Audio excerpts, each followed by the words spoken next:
first you take the time to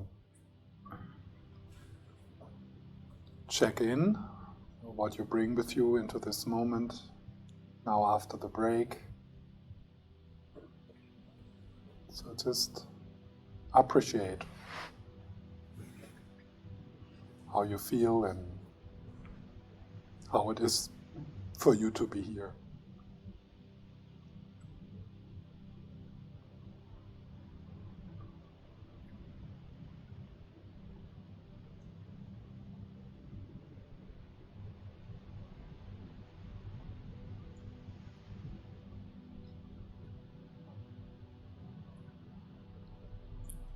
Then again sliding or dropping with your attention, with your awareness into the body, befriending your own energy.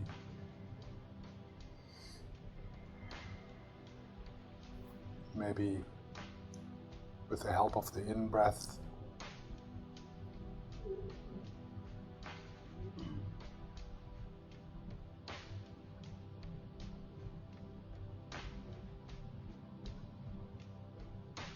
and as best as we can, we connect with a sense of friendliness, a sense of kindness,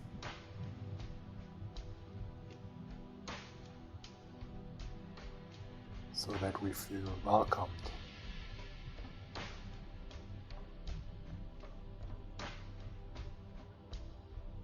The in-breaths, they are like embracing your experience.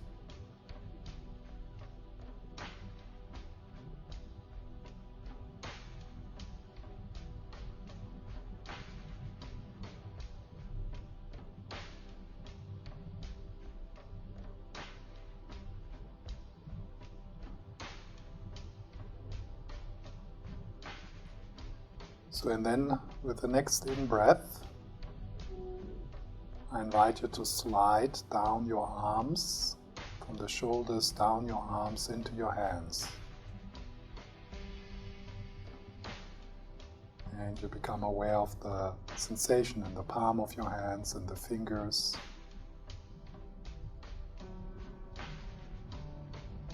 So with the in-breath, sliding. And maybe you don't feel much, but that's good enough. So it can be quite subtle.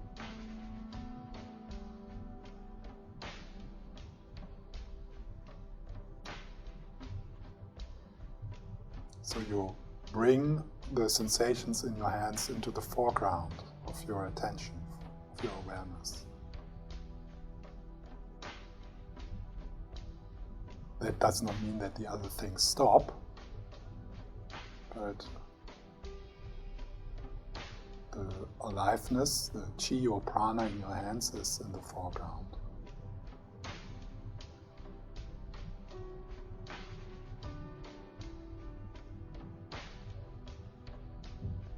Maybe combined a bit with the breath,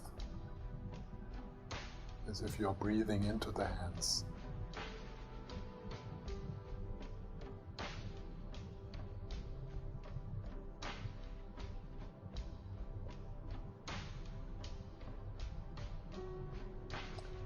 And the instructions is pretty forward, so as soon as you notice that you get back into your head, that the stories, the commentary becomes more important, you drop back into the aliveness.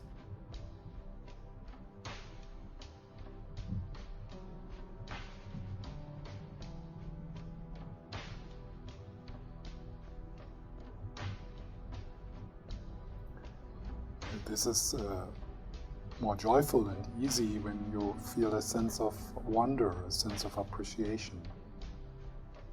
The hands, they are so precious. You can touch someone, you can hold things with it, you can write. So there can be a kind of thank you hand, thank you hands.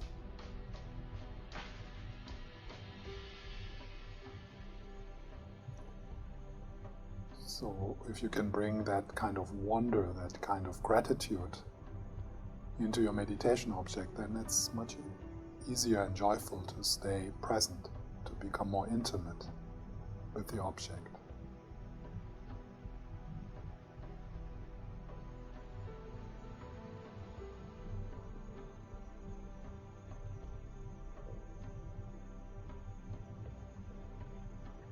It's like a bit like falling in love.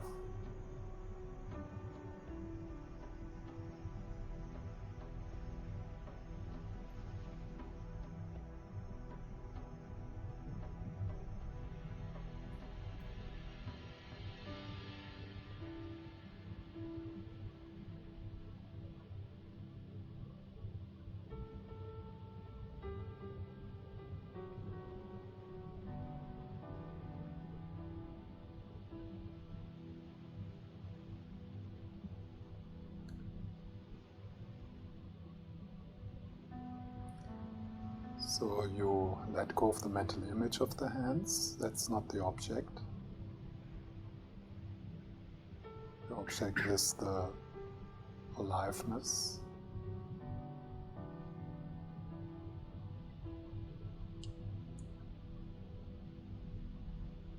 Also, you let go of this sense that you are up in your head and you look down into your hands. But instead you really drop into your hands. Feel the hands from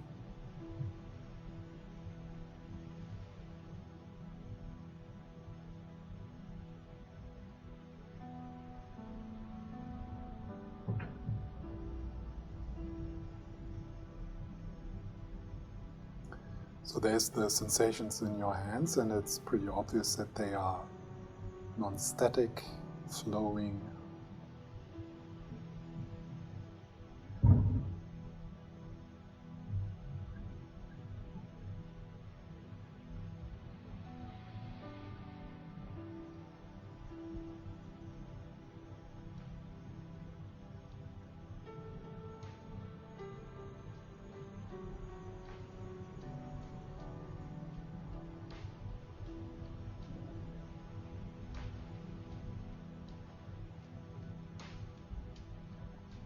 So there's the movement in your hands. And now let's shift a bit into the peacefulness or quietness beneath, beyond the movements, the space.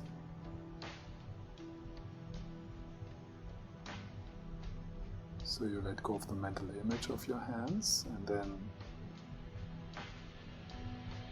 get a sense of the peace, the space beneath, beyond the sensations. And you breathe into that.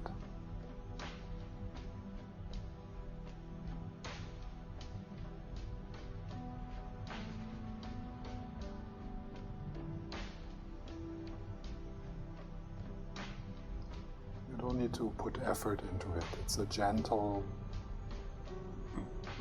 curiosity.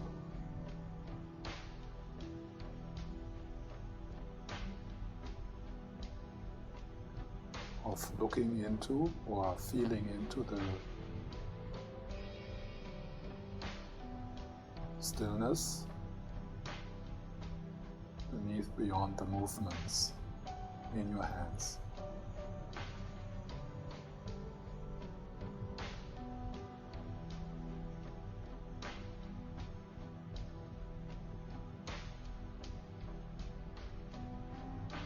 Almost as if there's a dimension of infinite peace.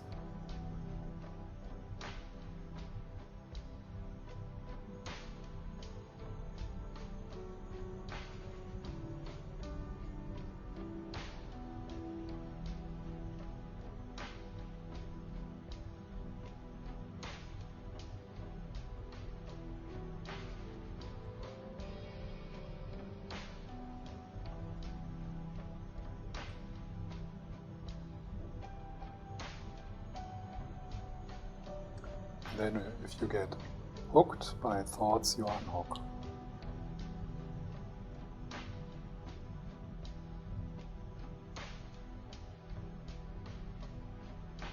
And you look into peace.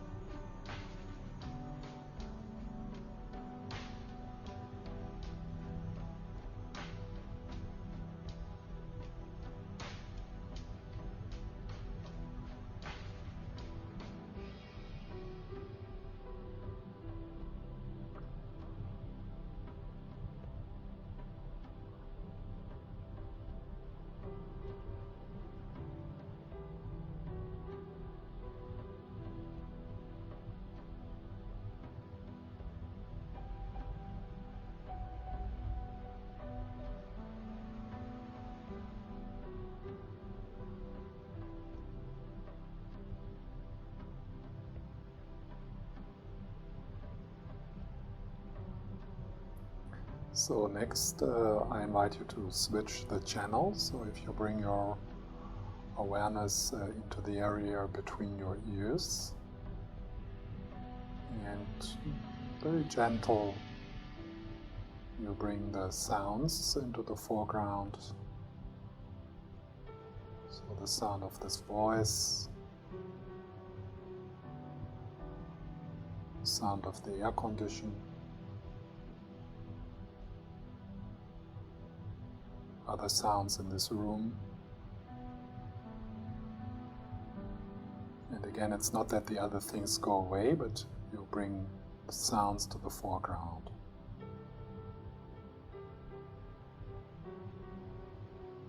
Listening.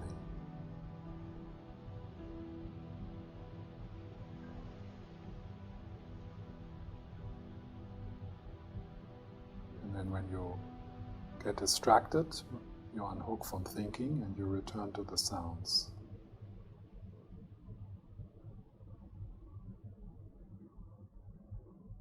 You dance with the sounds. Your awareness dances with the sounds.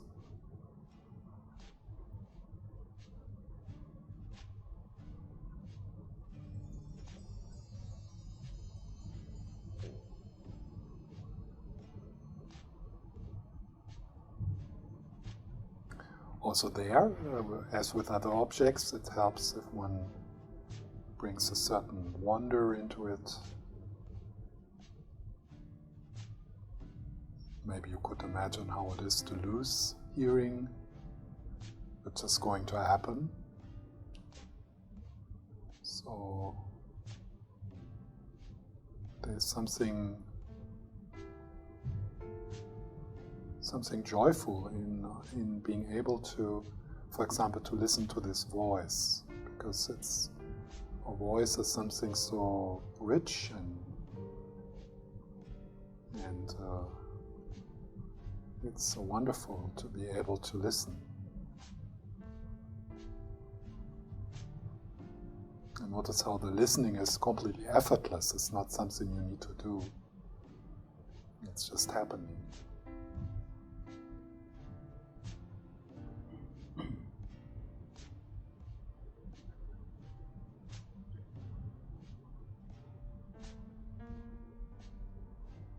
Sometimes you might be also aware that you emphasize the inner dialogue, and then you return to the listening. And it's not that the inner dialogue needs to stop, it's just, it's less important.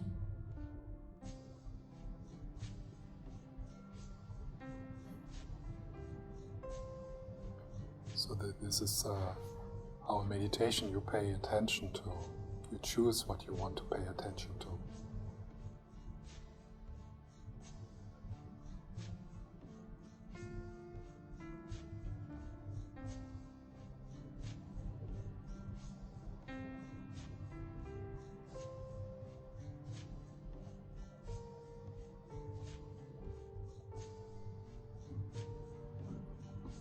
So also here, let go of the mental image of the body, the head,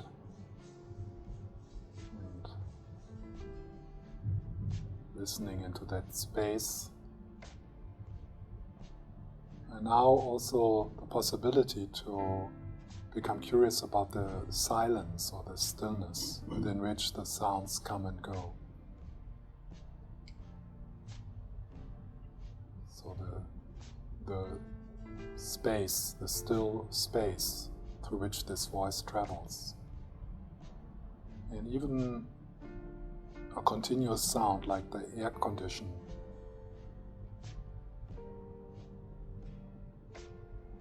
you might be able to hear the spacious, the mighty stillness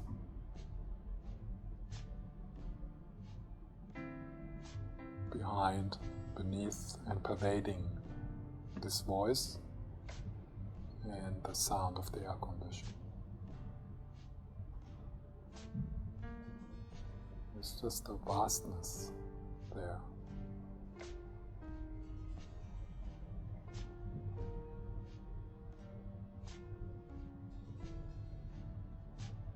Look there. Look or feel or hear.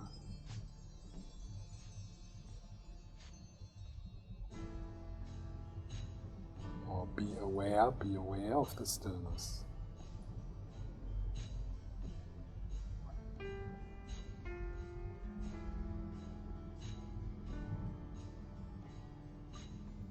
Your body softens, your belly and your shoulders.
So and then I invite you again to shift the channel and bring your awareness to your eyes.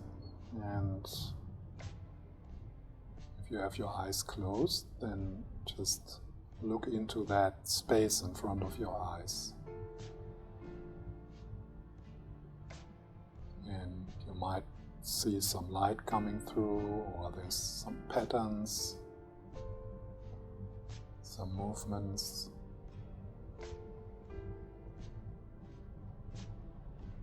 So look into the space in front of your eyes.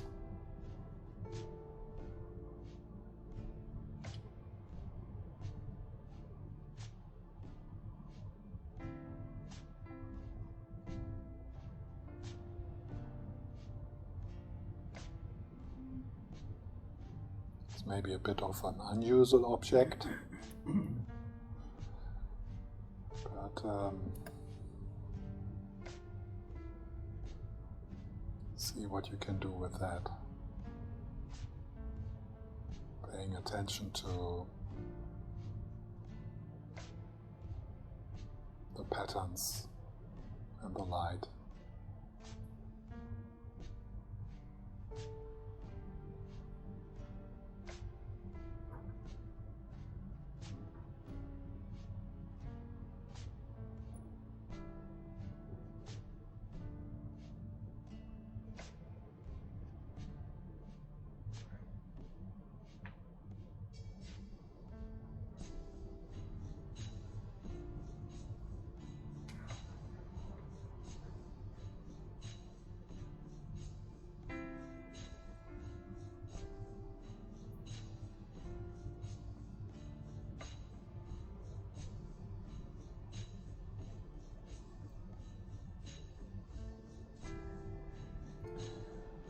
So let's stay on the visual, but working with an image. So if you bring to your mind a person you have a warm and friendly relationship with.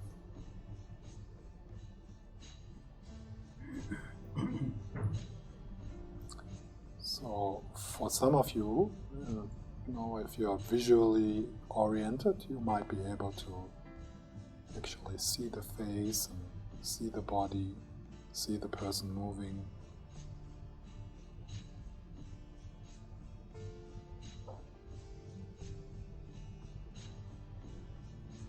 And for others, this might be more a feeling of that person, the sound of his or her voice, and the feeling of his or her presence.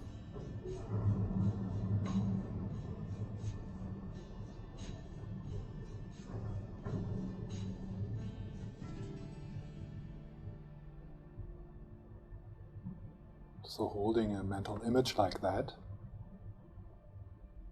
combined with a feeling of that person,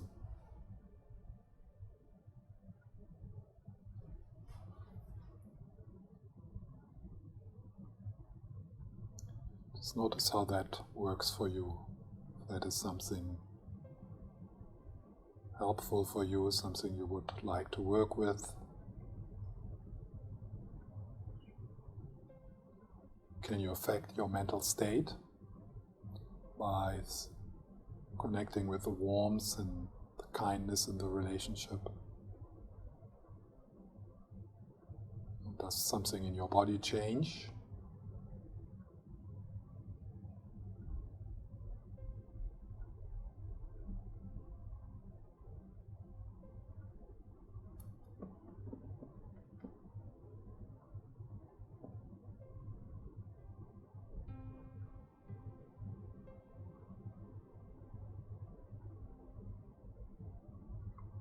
And then returning when you notice that your mind goes somewhere else.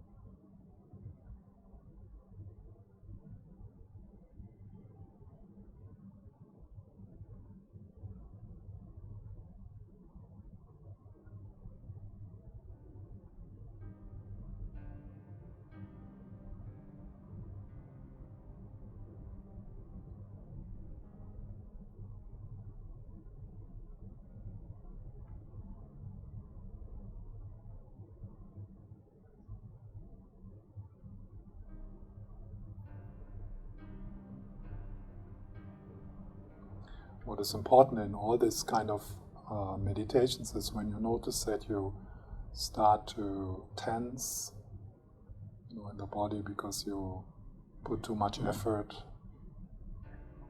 Then with the out-breath you let go, you relax, you soften.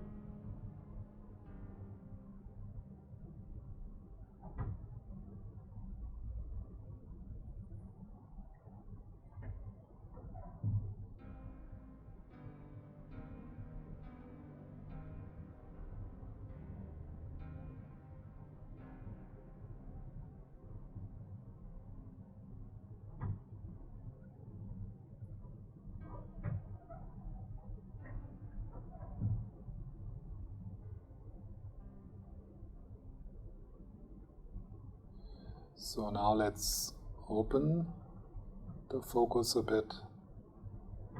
So we had now 3 distinct objects, the sensation in your hands and the sounds and the sight. So now allow your awareness to spread in the whole body.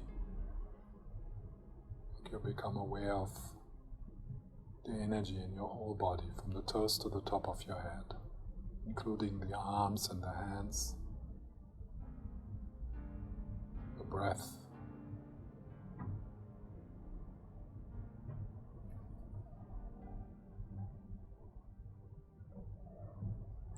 And then you open your awareness into your surroundings, 360 degrees.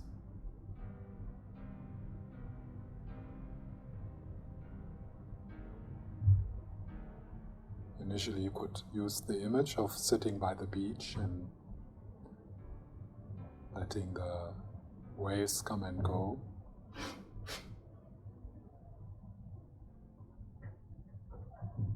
So similar, we open our awareness without particular focusing on anything. If it feels wholesome, you can have a bit of a groundedness with your hands or the breath.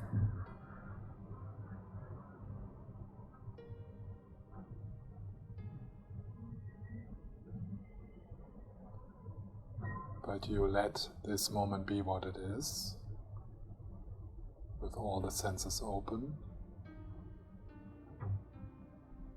You become like the sky.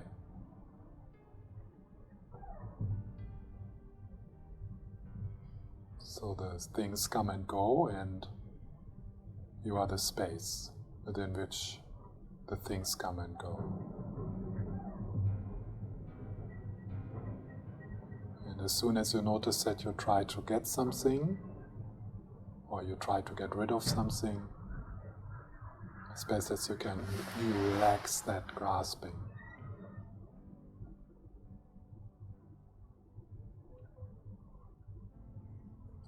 So it is exploring effortlessness, and it exploring doing nothing.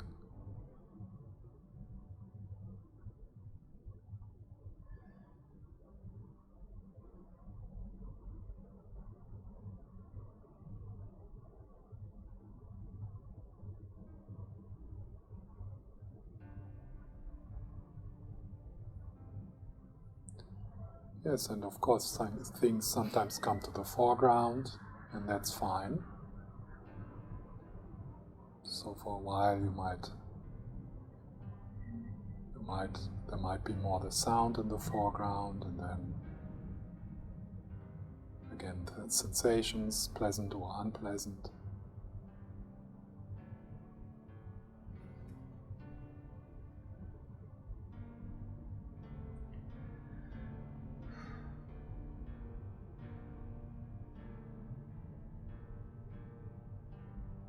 With the out-breath, letting go of control, letting go of the doing.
And then when you notice that you are hooked,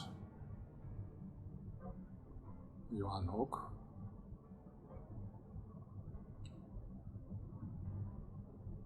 Maybe stabilizing for a while with the breath and the sensation in your hands.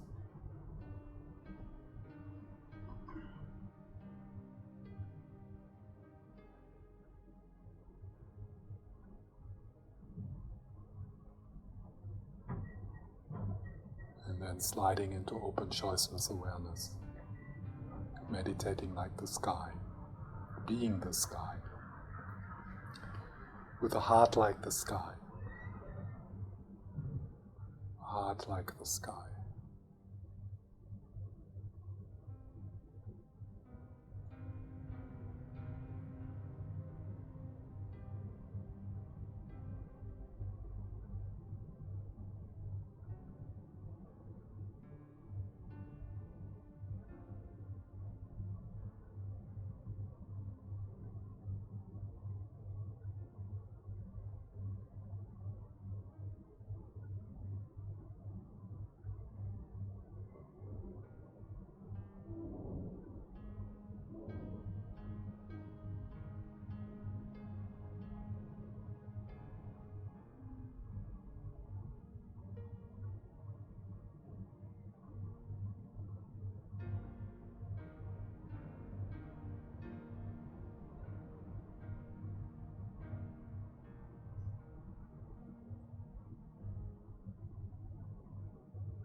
So there's the content of your experience,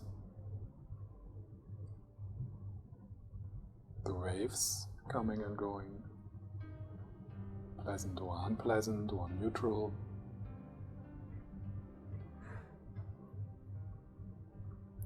From the Buddhist point of view, the display of your karma.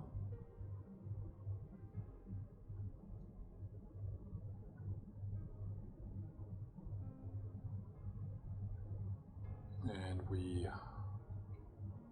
develop a loving curiosity towards the content, recognizing the non-static nature and substantiality.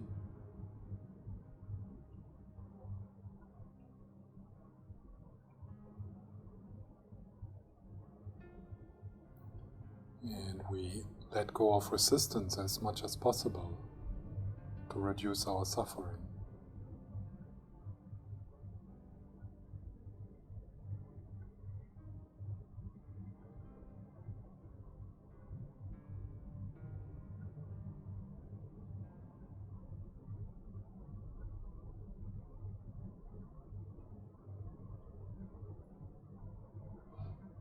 And then we can also become aware, we can pay attention to the space or the stillness, the peace within which this movement is happening.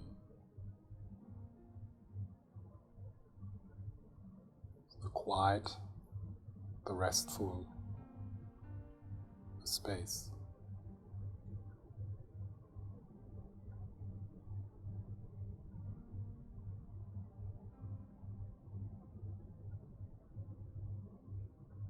Stillness which we share.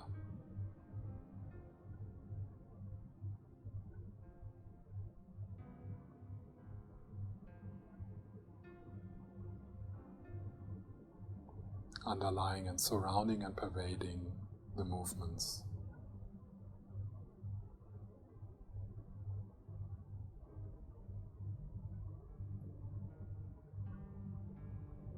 Peace is always available.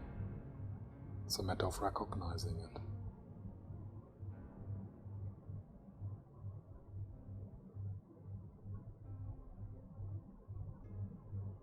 And trusting it.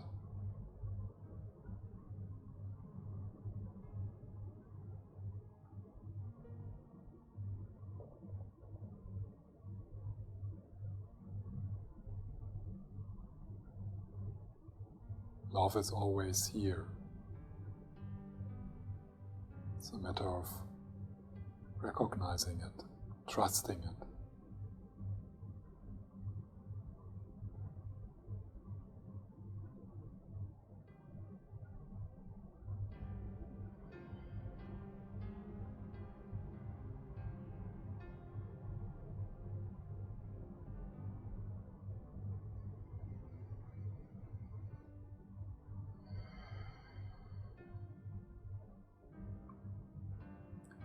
And becoming familiar. So it becomes possible for you to recognize peace even in a difficult moment. So that it becomes possible for you to recognize love even in a difficult moment.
So the stillness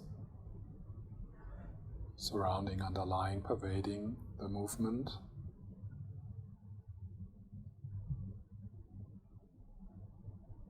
Towards the end of the session, we share that with each other and with the surroundings.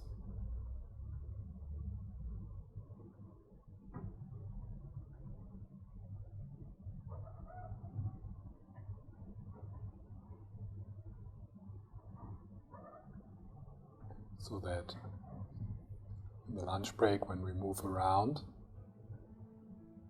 we are aware of the change, but we are also aware of that which is not changing.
So we have moved a bit to this, and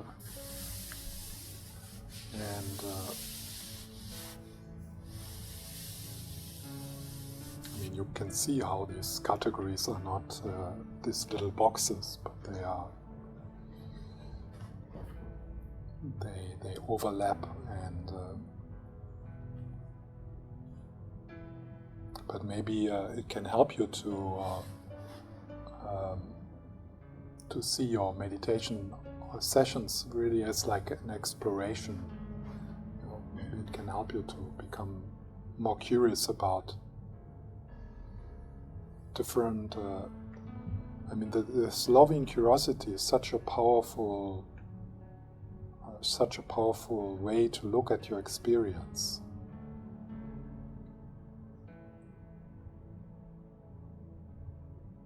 So, if we become lovingly curious about the difficult things, the difficult aspect of our experience, it's such a, because with that you reduce the resistance, so it will immediately have effect on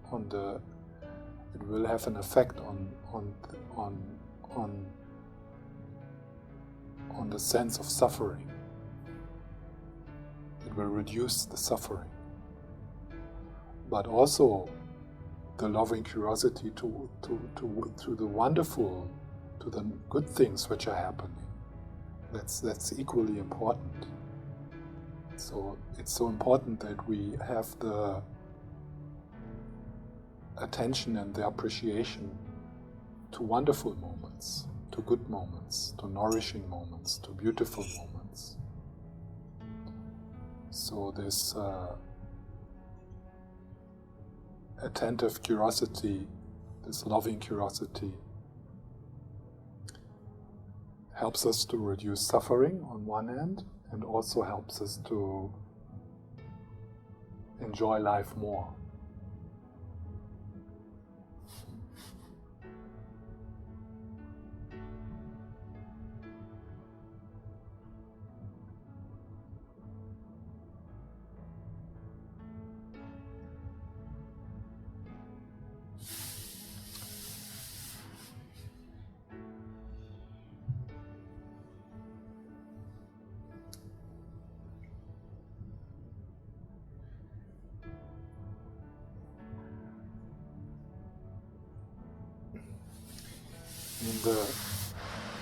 In the traditional teachings, what is recommended quite often is that if you want to focus in your practice on stabilizing the mind, that you that you stay with one object.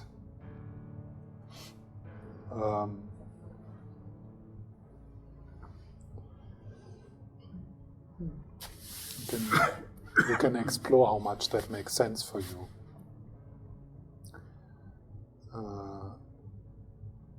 Yeah, definitely, if you want to have like a more structured training of shamatha or of this capacity to focus, then it might be helpful for a while to stay with one object and become more intimate with it. But on the other hand, there's a lot of benefit in being flexible and working with the different things which come up. So it's a bit, so it depends a bit on your preferences and what makes sense for you. Probably, I mean, if you want to focus on cultivating stability, then it's actually necessary to really simplify your life and go into a retreat and really work on it. Whereas if you live the way like a normal life, like with relationship and Facebook and working and stuff like that, it can be very frustrating to try to focus on one object. Then it might be more helpful to have a more flexible and open attitude, so that you can use that time of where you sit quietly to work with what arises for you, and to work and pay attention to what needs some attention. And then maybe when you're in a retreat, you would go into more like a more focused practice.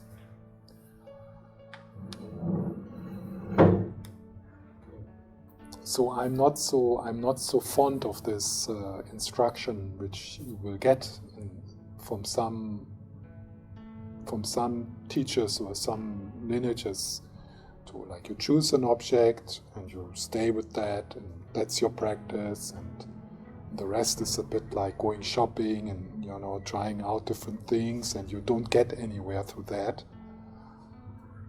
It's not my experience when I observe people.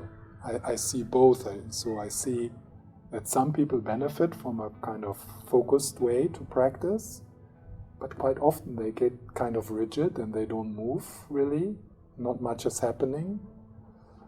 And then I see other people who kind of do different things, and they dance a bit around and they do this and that, and I see they actually develop and they get somewhere, and sometimes they don't. So I